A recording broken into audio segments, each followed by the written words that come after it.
it's wonderful to see you again. It's a wee while since we've spoken, so I'm really excited about having the chance to catch up with you and Yeah, thrilled that you're playing my music. Thank you so much, Lovey. well, thank you. Yeah, it's an honor. Thank you very much. And I heard that you had COVID, which is a bit mind blowing for me. So how was that as a saxophone player?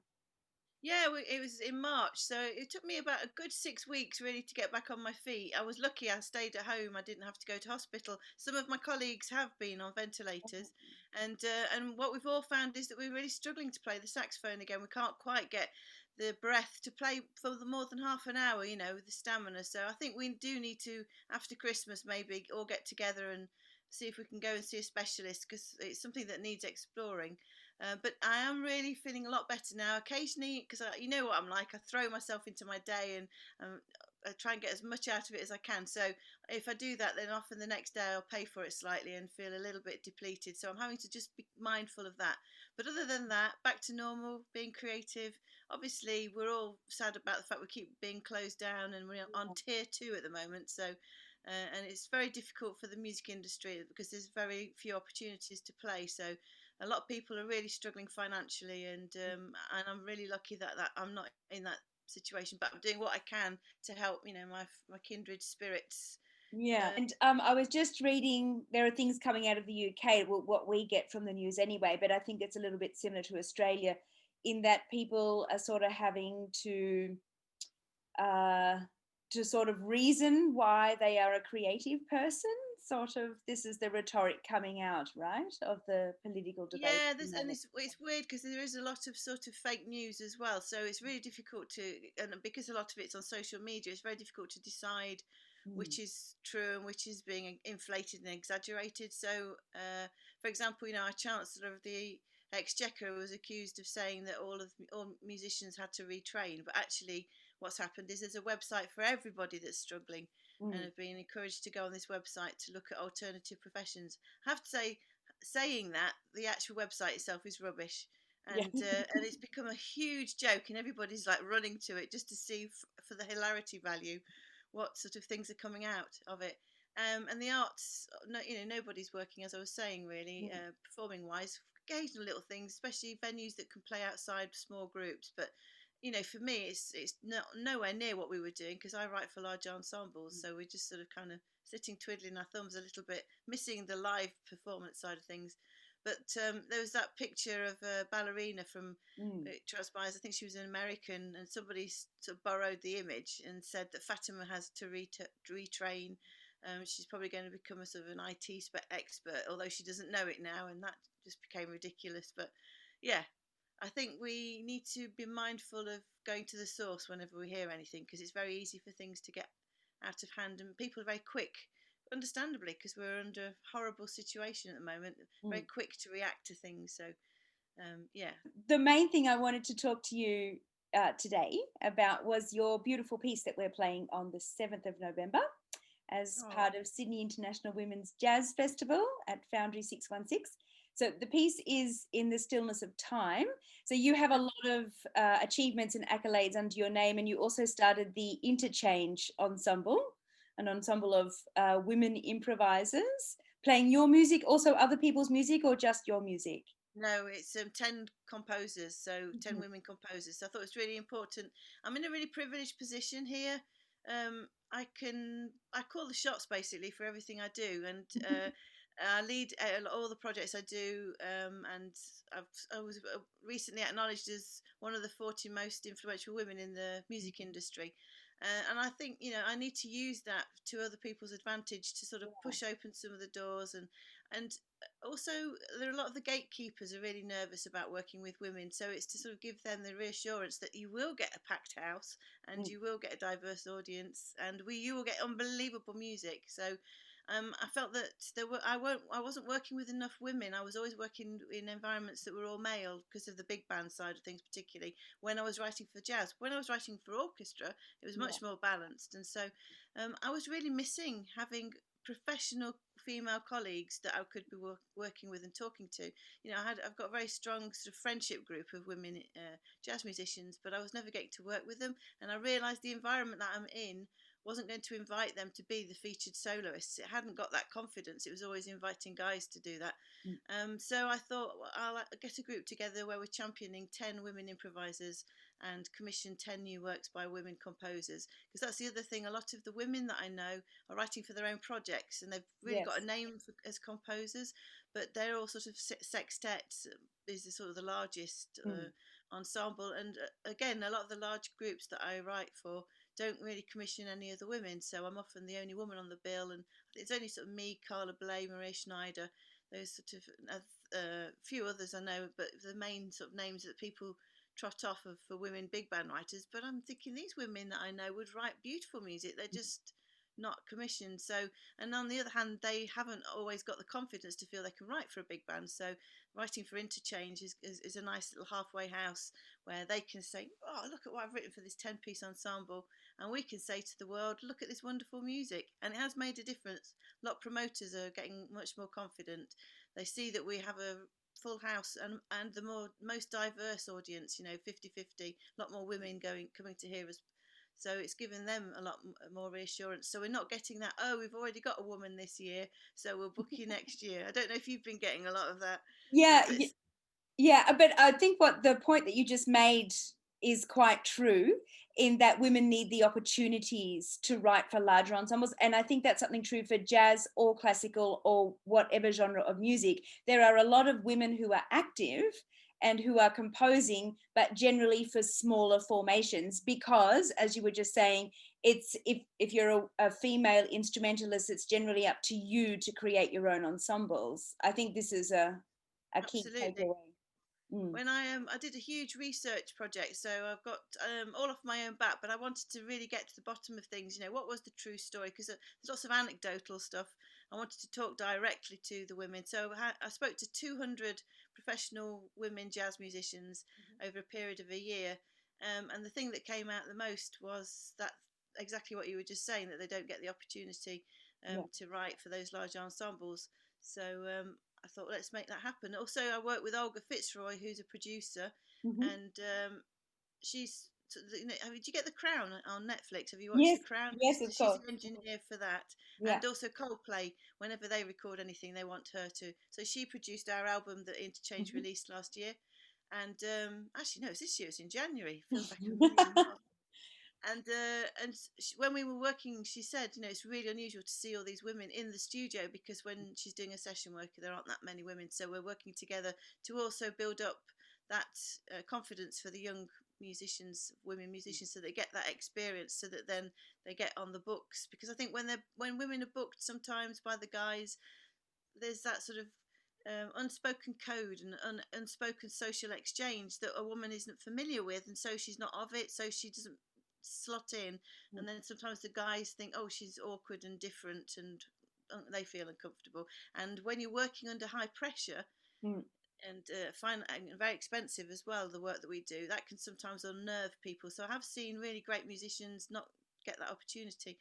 I discovered it talking to choreographers. There was a woman who became the first choreographer for a large dance company, not artistic director rather. She became the artistic director for one of the large dance companies here, and she said one of the things she realised was that there'd been no women choreographers at all. This is about sort of 10 years ago Wow. when she said this, for the whole time, the whole history. So she wanted to make it more possible for them.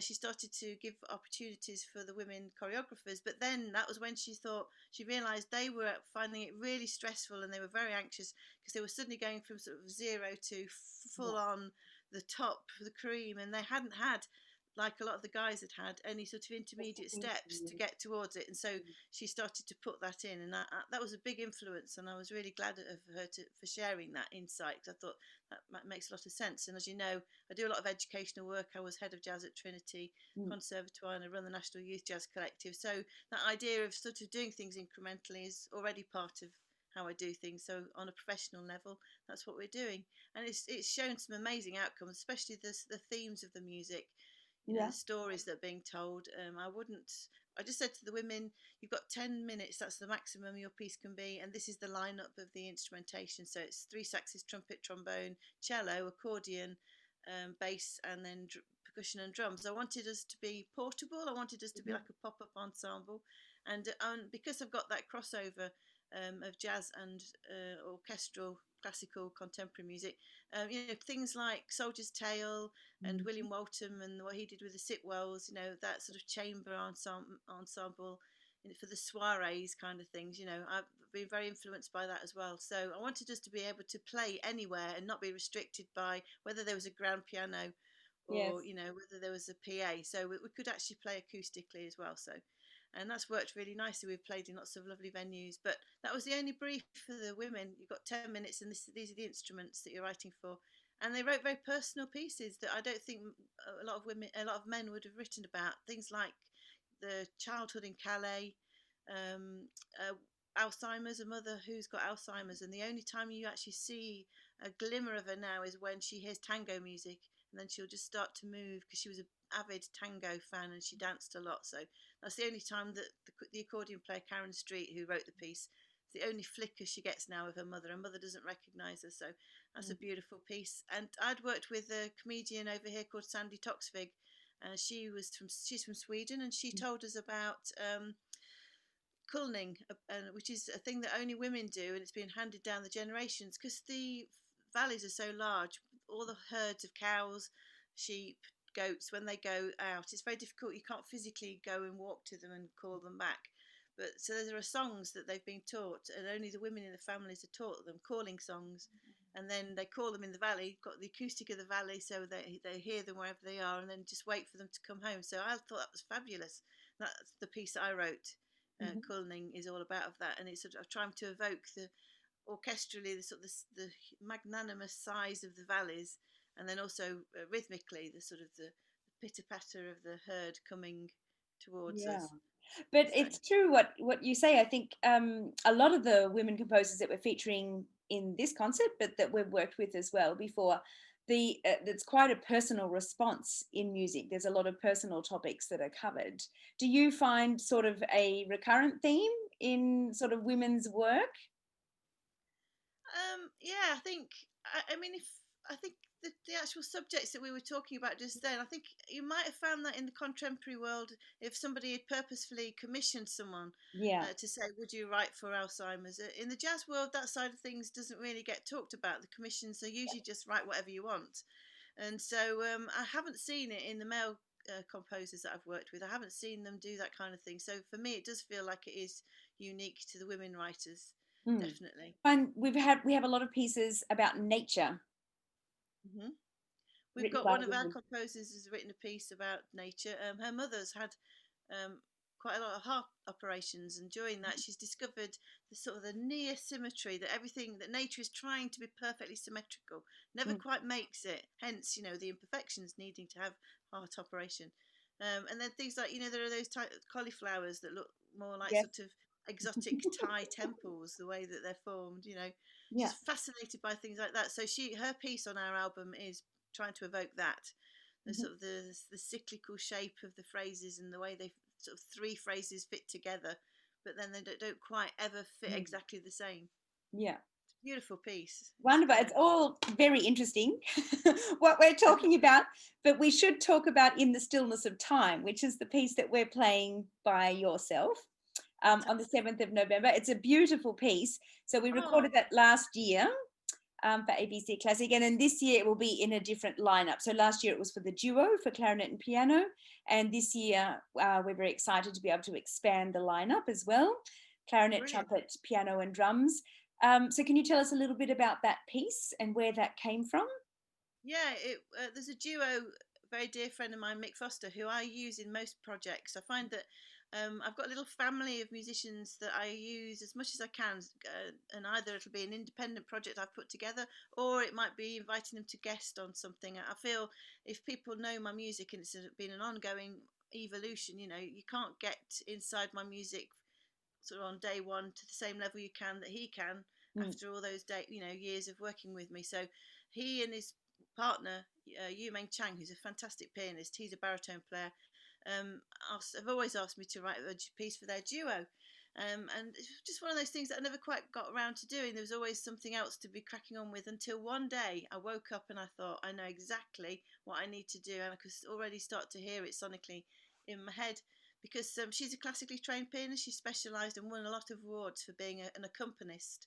And that was her main specialism when she was at the Royal Academy of Music, and has gone on to be now professionally. And she's a superb classical pianist, and she can read, and the way that she interprets notated music is so beautiful.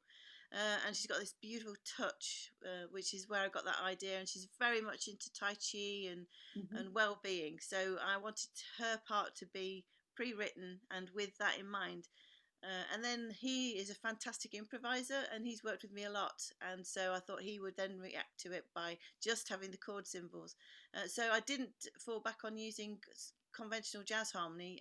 I don't. My music uses much more sort of the sounds of Messiaen and Stravinsky and Lutosławski. There's a lot of classical influence, and then I just use the symbol to rationalize the harmony so that the improviser gets a way in. But he's experienced at doing that in my music, and he's also very experienced in the idea I have, which is I don't want improvisers to bring their pre-learned language. There are a lot of jazz musicians, who've got this fantastic language that they've learnt from recordings, and then they kind of put it in to all of the context they play in.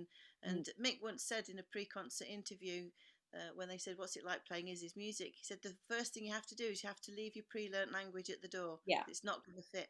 And so with that, I'm very mindful of that. You can't just expect everybody to know my music inside out. Limited amount of rehearsal time. So I goad them and I whisper in their ear as the piece goes along. So if I'm doing a big band piece, a lot of the backings behind the solo will just be reminding the themes of what's going on. That's my doorbell. Sorry about that. I'll just ignore it. So with this piece, I gave him the piano part so that he could still see and get inside what she's playing, so that he can draw from it for his improvisation. Yeah. It's a beautiful piece, and there's sort of different extended techniques in the piano part as well. Mhm. Yeah, and again, sonically, I before I wrote music for jazz, that I was writing a lot of orchestral music. I didn't start to come to be a jazz musician really to my 20s. Where I grew up in Leicestershire, there was a fantastic music was going on across the whole county, and in fact, as I went to university to study composition, a large percentage of the London Symphony orchestras were being fed by Leicestershire and Bedfordshire. They were kind of two counties, but jazz was absolutely forbidden in the Mhm. county. We're not allowed to do anything. I was Wow. always fascinated by it, partly because my aunt, who is also a composer, she'd married Sir Carl Jenkins, who at the time was in Soft Machine. And so, and they're like second parents to me, very close. She's like an older sister, second mother. Would spend a lot of time there, so I devoured his record collection and Mm. really listened to the jazz. But at the time, because I was always thinking as my role as writing for large ensemble, orchestras and it seemed that the small ensembles were very self-sufficient. They were writing for themselves. So Mm. at the time, I didn't see what place a jazz composer had. So I Mm. went off to study composition and was always writing to a very high level for contemporary classical music. But it was in my very last year at university, I discovered Loose Tubes, Mike Gibbs, Gil Evans, and Lutosławski. And then suddenly it was like, phew, I haven't left college yet. I'm about to go, and I can see exactly what I need to do. There was still quite a lot of groundwork to do because I wasn't a jazz musician. I wasn't inside the music, and I realized that I couldn't just write music and hand it over to them. I needed to really roll my sleeves up and understand how musicians thought and worked. So I put a lot of time in for about 5 years, frantically transcribing music from Mm. records. Because unlike classical music, where you could go to the library and order scores if they weren't in, and you could pour over classical music, Mm. there are no scores for the jazz music, and things like Tower of Power, Earth, Wind and Fire, lots of Latin music. I wanted to sort of be more authentic in my use of time and groove as well, Mhm. because I'd been playing. I was an oboist, been playing in the classical Oh. world. I still had a very sort of classical way of playing, feel and time. So Mm. for 5 years, while I was still writing, I put a lot of time in, and then people got wind of the fact that I was sort of coming out of the. I was being less shy about writing, for jazz musicians, because I Mhm. felt I was getting to understand things a bit more. And I had quite a few people that were championing my music as well and really making things possible for me, which was fantastic. So yeah, and then brought the two together. I was always writing to a high level compositionally, and the Mhm. sound world brought that with me into the jazz world. And I think that's what's attracted people towards playing my music, is that they want to be in that sound world because it's new and different. I don't know how Yeah. you felt playing in it, but No, the points that you just touched on, I think definitely. I came to jazz sort of as a connective language, and I think a lot of people use it in that way. So there are people that sort of do it mainstream, but there is sort of a much broader range of people now that perhaps have had classical training or training in other styles of music that come to jazz for this improvisation element, or this element to sort of bring different sorts of music together Yeah, under one umbrella. And so I don't really approach music or improvisation ever really with a learnt language sort of package. that's It's just great. approaching the piece, sort of. So, That's what's the great. piece about? So, yeah, but I don't know how that was for you. But for me, a similar sort of situation as yourself, coming from classical but loving jazz and having listened to it, but coming from classical and then later putting in the hard yards, a similar sort of thing. But it was very much a connective language because I knew that I was very eclectic anyway, Yeah, sort of, yeah, you know, same here. yeah. And I think so those that have sort of where their initial music journey has been from the jazz route, then I think that learning pre-learned language is really helpful for them to sort of get an understanding of harmony and Mm, also that ear instrument relationship. You know, yeah, mimicking something without seeing it notated, it really speeds that side of things up. But there is more to it than that, and it can sort of yeah, hem people in. So I'm like you. I've got a very Catholic taste, very diverse taste. And I've written for lots of different people and different yeah, formats. And for me, it's just sound. It's just music. It's that's sonic. it. It's just find a solution for this combination. That's it. Yeah, sound is really the primary concept, I think. So a lot of people can get carried away with lots of different things, and this shouldn't be and this should be, but I'm jazz, but I'm not, but I'm this, but I'm not. But at the end of the day, it's all sound. So it's what you can do to sound to manipulate it to present something for the audience.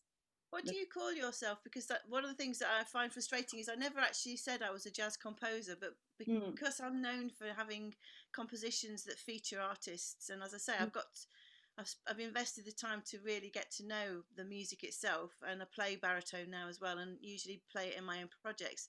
But I never actually called myself a jazz composer. That title was given to me, and I yeah, feel like I've been put in a box then. yeah, And I did feel my world was shrinking, the expectation, and I've had to sort of really mindfully push it back again and be yeah. And quite verbal. I And I'm think not sure, what do you call yourself?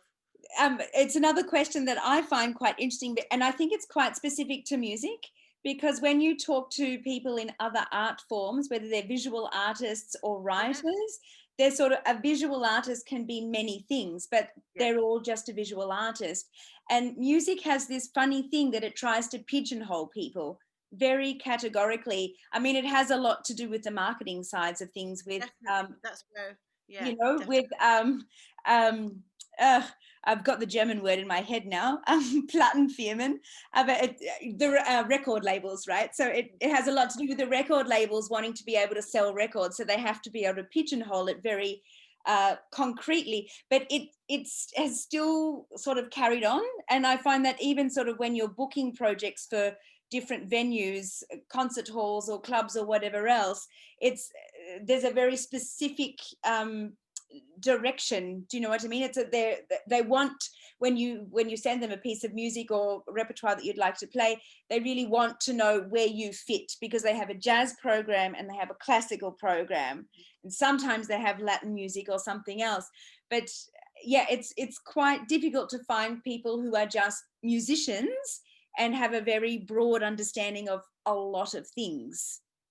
That's where I really like playing in art centres rather than specific clubs Yeah, because you know they have a program that's not just music, but they might have stand-up comics, they might have poetry reading, you know, it might have political conversations as well as different art forms, and I feel that they are often and they're the loosest. You know, there's less resistance and less needing to yeah, vouch for yourself. yeah, But then they want to make absolutely. sure that you've got an audience. You know, you need to Yeah, prove to them that you're going to bring in an audience. yeah, but absolutely, because I did a lot of work in Germany with theatre and dance companies and all different sorts of mediums. And you find when you're communicating artistically with other artistic practitioners, it's not really just about whether it's bebop or not, or whether it's this or that, but it's Yeah, about the concept, right? And it's what you're going absolutely. to do to create the concept. And it's a different thinking, I find, very different thinking. And that's where I actually originate from. That was the sort of music making that I was doing originally, you know, Yeah. writing for dance, writing for playing in pit orchestras, and so yeah, I love what I do, and I love the musicians I work with. But part of the jazz scene does it does feel a little bit stifling, and I do have to keep pushing Yeah. the walls back out again to go. No, I'm bigger than that, you know. Yeah. I'm a little bit like that. I sort of buzz around. You take what, what you can from different people. Yeah. Yeah, Um, and I love that with the when I'm writing a new piece, I really like to get to know that even if it's a group, as it often is, if it's an ensemble, you know, of people that I don't know, I really like to at least sonically get to hear that ensemble play. And it's not so that I can copy and emulate, but it's just no. that I can sort of get their sound in my head, because I will probably take them on a journey they've never been on before. Mm, But it's just really nice to see what it's like. It's kind of a musical elasticity. Everybody's got a different degree of mm, elasticity and three-dimensionalness in their own playing, so mm. you sort of get a flavor of more of that sort of. It's a little bit like sort of being an athlete, you know, sort of how Mhm. flexible are they from the music that you're already listening to, so that I don't snap them when I Yeah. when I put them in the context. Yeah, yeah, that's it. Um, and so we're playing in a different formation, which we're really excited Yeah, about. tell me Yeah, about that, because that's so exciting to hear that. yeah. So I was just actually going to ask you, work-wise, anyway, while we're doing this interview. So we've got clarinet, trumpet, piano, and drums. So do you have any sort of expectations, or not perhaps expectations is the word, but ideas about directions the piece should go in for Well, I this think sort of formation? Yeah, I think for the drums, there's so much different colour that you can get from a drum kit. You Yeah, know, even like using the hoops on the back and sort of getting the cymbals to vibrate, or even yeah, bringing a bow in, and that's kind of thing. Obviously, brushes and mallets. So I'm sure that you're already doing that, but I can hear how that would fit beautifully with the way that the piano part's written. yeah. And then the trumpet, I mean, it's got that lovely icy sort of putting a mute in and sort of getting that icy cold sound. Or a flugel would be really sort of. There's a slight sort of melancholic mourning, I think, within the Hmm. piece, and so sort of just using those. It's very all the things I'm thinking about are colour, which is how I am. You know, Yeah. I But would I love think the other thing, oh, sorry, colour. I Yeah, think the other thing you get in the piece is this sense of light. It's for me also, I mean, with Tai Chi also, but I have this image of somebody practicing Tai Chi in a park, and you're in the yeah, morning.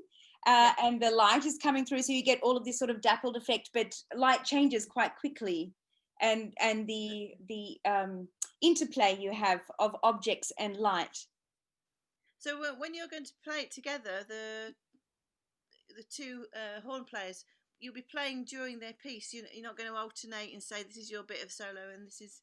Is it you're going to play all the way through as a Yeah, so duet? this is one thing I wanted to actually ask you, because we're still sort of looking at that, how to best arrange that. What would be your preference?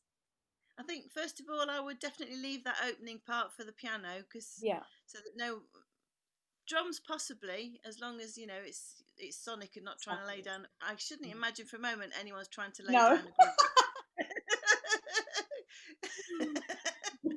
If there's one thing I know. So maybe some of the, especially sort of from the cymbals and a little bit of gentle skin, even using hands on the skin of the drums, you know. And then I can hear, because I haven't even given it any thought, but I can hear maybe the trumpet coming in first, Mm-hmm. and just a very small gesture, and then maybe you come in and a very small gesture, but over a very short period of time that the two of you are kind of playing Mm-hmm. together, but not necessarily. It's sort of echoing. It's as if you're slightly apart, Mm. and that you're trying to call across to each other, you know, Mm-hmm. and move together. So you're trying to be a shoal of fish, or a murmuring of birds, but distance, space, Yeah. light is slightly keeping you separate. So there's a little tiny bit of struggle and mindfulness in it, which is what the piece is all about. That sort of mindful Yeah. well-being, and Yeah. maybe aim to bring yourselves together in that central point, and then Mm-hmm. and then the other part be that you do the reverse. You're starting to dissipate a little bit more. Mm-hmm. Okay. Um, So you'd and then like a the two third, horns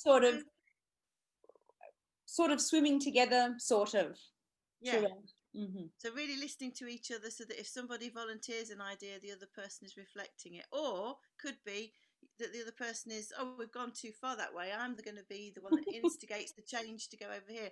Murmurings, of birds, I just find it fascinating. And the fact you've got both, you've got the shoal of fish moves in the same way. Yeah. It's almost like you've got a line that divides, the horizon divides us, and then below you've got both of them are doing the same thing. Just one is the medium of water, the other's the medium of air. Yeah. And that fascinates me about the planet in general. How you see everything sort of replicated in different ways. The Absolutely. the one thing I was going to say, I don't know if you've ever heard. Oh gosh, so Henzer, not Henzer at all. Who's the guy from Darmstadt who wrote all the music in Darmstadt? That Oh, did. Oh my god, my brain is isn't that completely clogged up. terrible? It's gone out of my head as well. Yeah, Stockhausen. Oh, yes, So of course. Stockhausen's Yeah. son, Marcus. Yes. Marcus Stockhausen. Sorry about that, Marcus, if you're watching. But he played with Oregon, and he played quite a lot with the oboe player from Oregon as well. And it's the way that those two interact. There's a beautiful place called a beautiful album. I think it's City of Eyes. Mm. There's a great track on there, and it's very spacious. And the way the two of them play, they generate that space. Then occasionally one of them sort of creates a little pulse just on a note, and then the other one sort of catches it and comes out of it. It's very sort of Kandinsky, Paul Klee like. I see paintings in my head all the time, and it's Yeah. that sort of, like one of them might be the line, and then suddenly the circle comes out of it, like in Kandinsky. So they're very different, but obviously the fulcrums are related. That circle is part of the journey of the line. I think that's really how I'd like the two of you to work, if that makes sense. Yeah, yeah, makes sense. Absolutely. I also come from visual arts. I did music and visual arts, so it's Oh, quite. great. Are you one of the? Because I've spoken to some musicians that. Oh, I'm trying to remember the scientific term if you relate sound to Synesthesia. color. Yeah, I do. Synesthesia. Yeah, Yeah. of course. Yeah. And taste as well. Taste and smell. So things can trigger things off. A phrase, a musical phrase can trigger things off. A Mm-hmm. word can trigger a taste off that's not necessarily, it's the sound of the word. Yeah. I remember when I was studying Renaissance at university, was one of my chosen sort of favourite periods, and that was fascinating. And the way that sort of um, the connection between the planets, and how musicians were also thinking about the universe and the planets. And I remember come across the word. Oh my gosh, I had the word a few seconds ago. What are we like? This COVID thing, onomatopoeic, Mm. and I just thought, oh, that's fantastic that you can actually. The sound of something is evoking the meaning of the word, and it's like Yeah. that's what is going on in my head all the time. I Yeah. see movement as well. So if I write a phrase, a musical phrase, I'll see an elegant movement that goes with it. So it's almost like a choreography. Yeah. So But it's and when I see that movement, that's when I know that the phrase is working. It's yeah. balanced. Yeah, but it's interesting you just talked about the relationship between the planets and music because the piano player that I'm working with this time, Keena Wilkins, she did a whole master's thesis about that. So It's the connection, fascinating. yeah, and she has a Really, group ephemera ensemble, which is yeah, it's I'd love sort of this to is read connected. whatever she's written, or even talk to her about it, Yeah. because and then I've gone on to study, sort of astrology Mm. and just to find out a bit more about it all, and the power of it all. So the actual relationship between the planets and gravity, and how it does relate to the tuning system that we use, Yeah. and it's Yeah, amazing. absolutely. And with that in mind, I remember I was commissioned to write a music theatre piece. It was actually one opera singer, and it was about Pandora's box. And Mm. I was reading all the different versions of the myth and trying to decide which version we were going to set, or even if we were going to get to a point, because there's a point in the story where it's sort of you can either go one way or the other. Mm. And it's like, do we actually do that in the piece? Do we evoke both, or do we say no? We're definitely just using that version. And I was reading it. It was at night, and I was looking at the stars, and I was reading it and mulling it over, and suddenly I got this complete sensation of timelessness, because I realized that in the past lots of people had considered this myth, this story, to Yeah. either write a play or a piece of music or a painting, and in the future people would still be considering this myth for the first time, being in exactly the same position as me, sort of really getting to know it, mulling it over. And I thought we're all united by that one activity, and it was timeless. It was Yeah. like a thread of silver.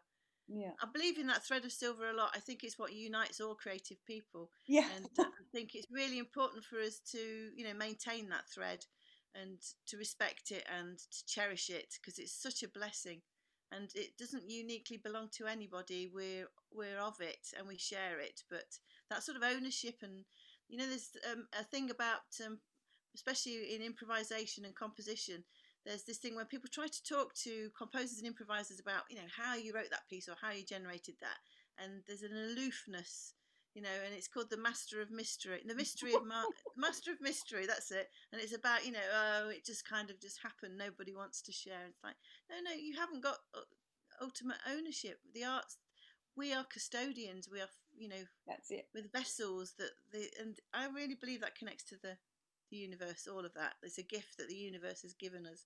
Yeah. Sound is it's a physics. Sound is physics. That's it. But it's interesting that you're talking about this, because all of these concepts you're talking about is exactly sort of things I've been thinking about this year. But I have a really great book, a physics book actually, and it's right here on my bookshelf. Oh, brilliant. Just have to get it. It's The Order of Time. It's a really Wow. interesting book if you can get it, by Carlo Rovelli. And that's to do with the concept of time. And this is a really nice quote that I like. We are time, we are this space, this clearing opened by the traces of memory inside the connections between our neurons. We are memory, we are nostalgia, we are longing for a future that will not come. That's beautiful, and that is so true, and that really resonates.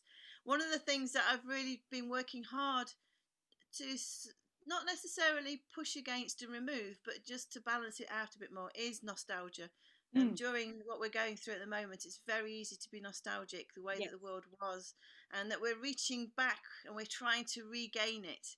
And yeah, I'm thinking, especially, you get to a certain age, I'm now in my 50s, it's a very different reaction to if I was in my 20s. yeah, And I need to be of the 2020 where we are now, to say, well, my creativity needs to catch up with where we are and find how it's going to be now in today, So I found after quite a while I was listening back to things I used to listen to in the 80s and 90s, the music that really inspired me, reconnecting with that, reaching out to meet friends, missing working with musicians in the old way, meeting and playing physically. mm, And now we've been working a bit more online. We've found ways of still staying connected and still keeping that newness going.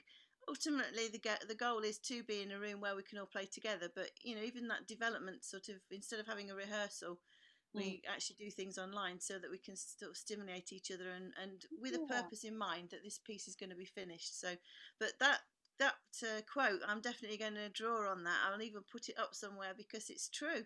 We are yeah, memories, and we're not just our own memories. We're the universe's memories yeah. as well. We And we're inherit all so much. connected. This is the Yes, thing. Our memory is connected. And I think what you just said about nostalgia is quite important, because I think being a little bit too nostalgic is one way sort of polarization happens, which is happening a lot in our society at the moment. And that memory it's very subjective. It depends who you talk to about a specific event. I think I've got a really good memory, and that I can remember things in great detail. And people often say, "God, you've got an amazing memory." And sometimes the trivia that I can remember, Yeah. what someone was wearing, what they were eating at the time that they said it.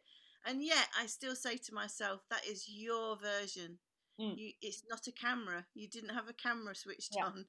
That's your version." And I'm very keen to make sure that I listen to what everyone else remembers of what we were doing then as well. So it's not a definitive. But I One like thing. this about music, that it's that there are so many different perspectives possible, right? Of one piece. This is probably Absolutely. a nice way to finish off our interview. But It there's a is. line that brings everybody together, sort of their version of the story. And this is one thing that I've noticed, especially in when I'm sort of doing managerial stuff. So when I've got projects that I'm managing, and then I'm talking to non-musicians about stuff, to make things happen, and or educational work as well. Uh, as musicians, especially doing the improvisation, we have to be very definite about what we're doing. We have to commit to what we're doing. So we are very clear about what our opinions are on something, but it doesn't mean it's the definitive opinion. And when we're playing in an improvised situation. I think we're all glad that we're doing that, because we then take from each other, and we each listen to each other's offering, and it's again like that shoal of fish. Different people are instigating change and within the piece as we go along. But when you do that socially, sometimes people can think that you're very opinionated and that you think you've got the ultimate idea, and I really am very mindful, that your opinion is the only, you yourself believe that your opinion is the only opinion. And so I myself make a big effort socially to make sure that people feel that I'm just saying what I feel, and I'm fascinated to hear what you feel. I think we have to be a bit more obvious about it socially, less so musically. Yeah. Great, wonderful. It was lovely talking to you, Issie, and like always. And thank you very Oh, much for making the time to dial in. And so everybody who's out there, make sure you get your tickets online at the website for Sydney International Women's Jazz Festival. Come along to hear Issie Barratt's piece, as well as a lot of other fabulous women. I think you know some of the women. Issie Suna Gunlaugs is on the list. great. Tanya Giannulli from Greece, perhaps you don't know her. Christina Fuchs from Germany, Oh, yeah. and another young instrumentalist, harp player and composer from Vancouver. Plus our own music. So it's going to be a rather large night, I think, but great. So make sure you get your tickets early because of COVID regulations. Obviously, we only have 45 people in the venue, and we'd love to see you there. But we're really looking forward to playing your piece of music, Issie. And I'd love to hear it if there's any yeah, way of hearing it, because I'm sure that between the four of you, you'll come up with a really beautiful interpretation. yeah, It's it's like, it's just, I'm handing it over. When we write a piece, once you've written it, you just hand it over. You don't. It's not yours anymore. It's just, so I'm excited to hear how it great. sounds. We're recording, so we'll send you the piece at the end of it. Oh, Yeah. beautiful. And thank you for having that inspirational idea of, I think it's really important that for performers that are watching to know that you must talk to the composers. If you've got an idea, you don't be shy about asking, can I Yeah. do X, Y, and Z? And when you came back and said, is it okay for us to expand it to this quartet? It's like, of course, that sounds amazing. Because you've got such musical integrity, that the piece is in safe hands, and I know it'll be absolutely beautiful. So thank you for doing that. Oh, you're welcome. It's a pleasure. So we're definitely looking forward to it because we haven't had many opportunities like musicians in the UK this year either. So yeah, it's wonderful. Thank you so much, Issie. And You're welcome. I'll put your details down in the description box below. So everybody should check out Issie Barratt's music and Interchange and everything else that's happening there. And I hope to be in touch with you again very soon. It's a little Wonderful. bit hectic Oh, at the moment. Yeah.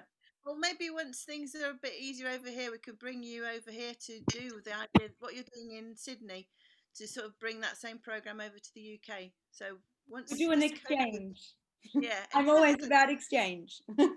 And if anybody is interested in hearing Interchange, then go to our record label, Fuzzy Moon Yeah, that's Records, right. Fuzzy and Moon. you can buy the album there. Wonderful. Brilliant. Brilliant. Have a Thank great you so time. much. Really wonderful to see you. Yes. And yeah, take care. And Yeah. you, lovey. Okay. All Thanks the very best. Toy, much. toy, toy. Ciao.